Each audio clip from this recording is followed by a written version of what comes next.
আসসালামু আলাইকুম রহমতুল্লাহি ওয়া বারাকাতুহু। কেমন আছেন আপনারা সবাই? আই হোপ কি আপনারা সবাই ভালো আছেন। আমরাও খুব ভালো আছি। চলুন আজকে আমি আপনাদের জন্য নতুন রেসিপি নিয়ে এসেছি। তার আগে আপনি আমার চ্যানেলকে সাবস্ক্রাইব করবেন এবং পাশে থাকার জন্য আপনাদেরকে অনুরোধ রইল। আপনাদেরকে সবাইকেই মোটামুটি মাটন পায়ার ভালো লাগে। আজকে আমি মাটন পায়ার নিহারির রেসিপি নিয়ে এসেছি এবং এটা খুব সহজে আপনারা বাড়িতে বানাতে পারবেন। এবং আপনাদেরকে যদি আমার ভিডিও ভালো লাগে তাহলে আমার ভিডিওকে লাইক কমেন্ট করবেন এবং চ্যানেলকে সাবস্ক্রাইব করবেন এবং ভিডিওটাকে শেয়ার করতে ভুলবেন না। এটা খুব স্বাস্থ্যকর একটা খাবার, আপনারা বাড়িতে এটাকে বানাতে পারবেন এবং সবাই এই খাবার আপনারা খেতে পারবেন। চলুন এবার আমরা রেসিপি দিতে চাই।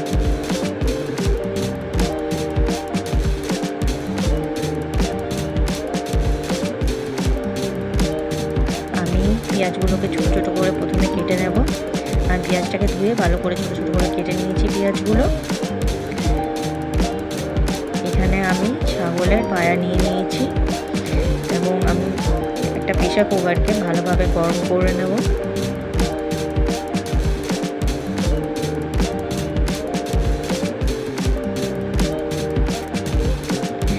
এরপর আমি প্রেসার কুকারের মধ্যে সর্ষের তেল অ্যাড করব। আপনারা পরিমাণ মতো এখানে তেল অ্যাড করতে পারবেন। এরপর আমি গরম মশলা নিয়েছি, এর মধ্যে আমি শুকনো লঙ্কা, তেজপাতা, এলাচ, গোটা জিরে, লবঙ্গ, দারচিনি এই তেলের মধ্যে আমি ঢেলে নেব।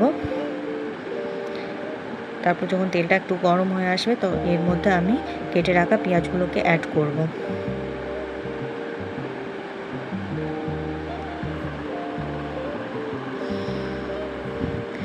এরপর আমি পেঁয়াজগুলোকে ভালোভাবে ফ্রাই করে নেব। তখন আমার পেঁয়াজগুলো হালকা ব্রাউন কালার হয়ে আসবে। তারপর আমি এর মধ্যে আদা রসুন বাটা 2 চামচ অ্যাড করেছি। ভালোভাবে পেঁয়াজগুলোকে ফ্রাই করে নিয়েছি। দেখুন খুব সুন্দর একটা ব্রাউন কালার চলে এসছে। এরপর আমি এর মধ্যে খাসির পায়াগুলো অ্যাড করব।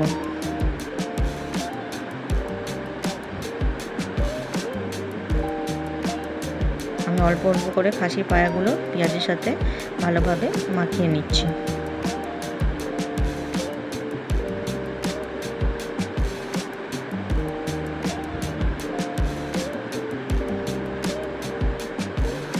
এরপর আমি এর মধ্যে লবণ অ্যাড করেছি, পরিমাণ মতো আপনারা লবণ অ্যাড করবেন।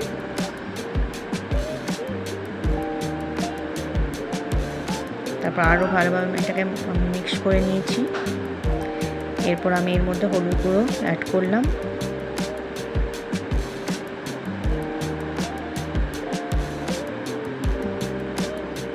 এরপর আমি এর মধ্যে ধনে গুঁড়ো অ্যাড করেছি।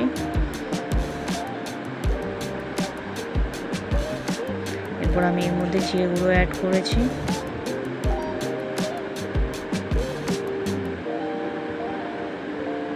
এরপর আমি এর মধ্যে লঙ্কা গুঁড়ো অ্যাড করলাম এবং ভালোভাবে এটাকে আমি মিক্স করে নেব। ভালোভাবে এটাকে যেন আমি কষে নিতে পারি।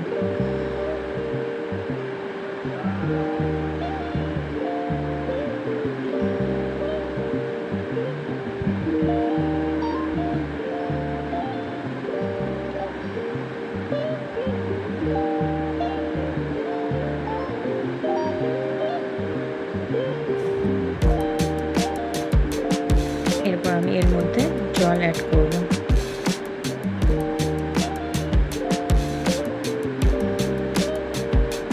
জলের পরিমাণটা নিজের মতো অ্যাড করবেন।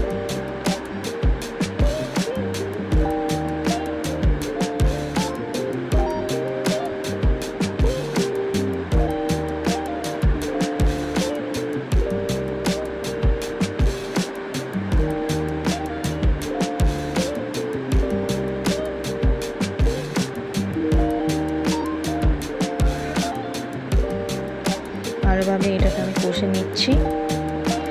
এরপর আমি ধনেপাতা কেটে নেব।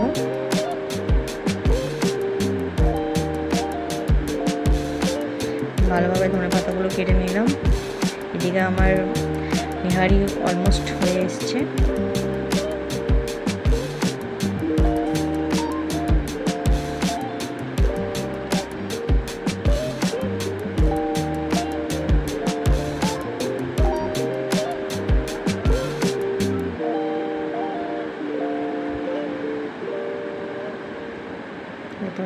মধ্যে ধনেপাতা অ্যাড করব।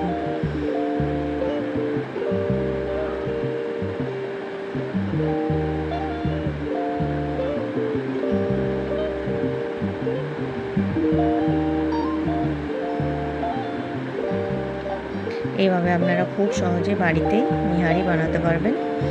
যদি আপনাদেরকে আমার ভিডিও ভালো লেগেছে প্লিজ আমার ভিডিওতে লাইক কমেন্ট করবেন, ভিডিওকে শেয়ার করবেন এবং চ্যানেলটা সাবস্ক্রাইব করবেন। আপনাদেরকে পাশে থাকার অনুরোধ রইল। এইভাবে আপনারা খুব সহজেই বাড়িতে বানাতে পারবেন এবং এটা আপনি ভাত বা রুটির সাথে খেতে পারবেন।